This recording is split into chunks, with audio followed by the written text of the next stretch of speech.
This video explains how to explore the full range of your scorecard's configuration so you can prevent problems and keep the system working at its best. The XML import-export feature is the perfect tool for auditing the settings that make your scorecard tick. In a moment, you'll see how this powerful feature can keep your system healthy by revealing all sorts of potential problems. In the video, we'll choose a problem area to examine and then export the related metadata to an XML file which can be conveniently viewed in Microsoft Excel. So, you don't need any experience with XML code to do this. I'll show you a few examples, and by the end of the video, you'll be ready to try it on your own. This technique lets you expose all of the configuration details of your scorecard. This is important because you'll be able to quickly discover and resolve problems before they affect end users. You'll be able to ensure that security is properly applied to all measures. You'll find the needle in a haystack type of problem before it can cause any pain. Any inconsistencies in the configuration will become immediately apparent. There are 3 basic steps with this method. Start by identifying the problem area and decide what scorecard objects are involved. For example, problems with period consolidation might be found by looking at measures, views, or sections. If there are issues with exceptions by location, you might find them by focusing on measures. If you have briefing books that aren't displaying the correct information, you might find these problems by investigating the setup of filters or sections. Once you know what type of object to focus on, search for those objects on the Setup screen. To do this, go to the Object Setup tab and click the Search button. Search for the objects you need, and then export them by clicking on the XML button. Here's an example. Let's say there's a view called HR Performance View, and it has been configured for use by HR managers. At this point, only the HR managers should have access to the measures and data in this view. The data, like absenteeism, is sensitive and hasn't yet been approved for company-wide distribution.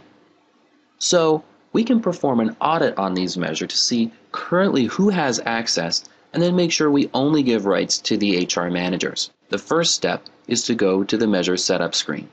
So we'll go to Setup in the Navigator and choose Measures. I now get a list of all of the measures in the system. You can see there's 259 measures in my database. I can limit this list to just those measures that are part of the HR Performance view. I'll go to Search Measures by View and then select the HR Performance view. When I click OK, I'll now have a shorter list that only includes the 43 measures that are part of the HR view. What I'd like to do at this point is do some in-depth analysis, especially on the security settings, to see who has the ability to look at these measures. What I can do is click on this XML button and export the full configuration of these measures to a file, which I can later open in Excel. I'm just going to go ahead and put this file on my desktop.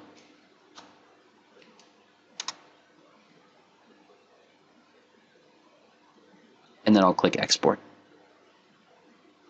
And you'll get a message that says the objects have been successfully exported. We can now open this file and do a little bit of analysis. Once you've exported the HR measures to a file, the next step is to open that up in Excel. Excel will allow you to create a spreadsheet that lists all of those HR measures and their associated attributes.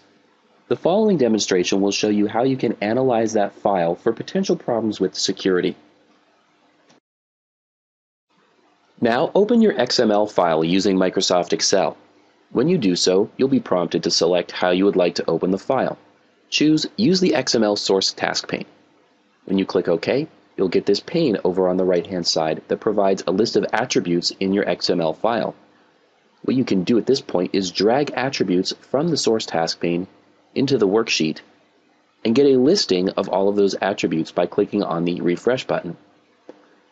By clicking Refresh, I now have a list of all of the measures that are in that file. What's really neat is that I can add as many of these attributes as I want. For example, if I drag and drop Measure Kind into the worksheet and hit Refresh, I now get a column that shows what type of measure each of these items are. However, what we're really interested in at this point is the security around these measures. So, what we can do is scroll down to the security list. In the task pane, I'm going to scroll down until I find a folder called security list. Here it is. And we can now drag some of the security attributes into our worksheet. I'd like to know who has access to the measures in this list.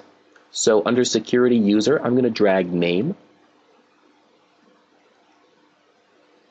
And I'll rename this column to user or group, because this column is going to list either a username or a group name who has access to the measure. Under the action folder, I'm going to drag over the name of the action that the user or group will be able to perform, and then the status, which is either going to say allow or deny.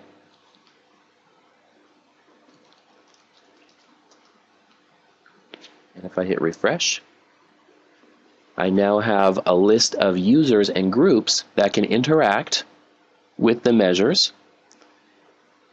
The action name column tells us whether they can enter commentary, enter data, or view the measure.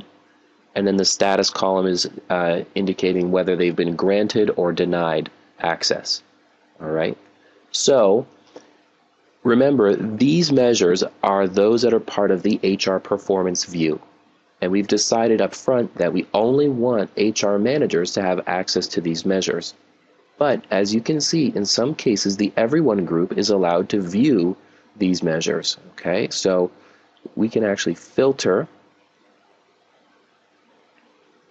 and search to see which measures in the HR view are currently visible to everyone. We can see there's even a guy here called Ivor.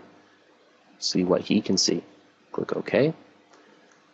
So now you can see that the everyone group is allowed to view quite a few of these different measures, as well as a guy here named Ivor. So if I highlight this, you can see that there are 23 measures, or thereabouts, that are viewable by everyone. So that's definitely a problem. So what I'd like to do at this point is investigate these measures and see why the everyone group is allowed to view them, and then probably go in and change it so that only the HR managers group can view these measures. So this is just one example of how you can drag and drop attributes of the measure into a worksheet so that you can filter for a particular problem. Let's take a look at another problem. This is an example of one of those needle in a haystack type of problems that you can avoid.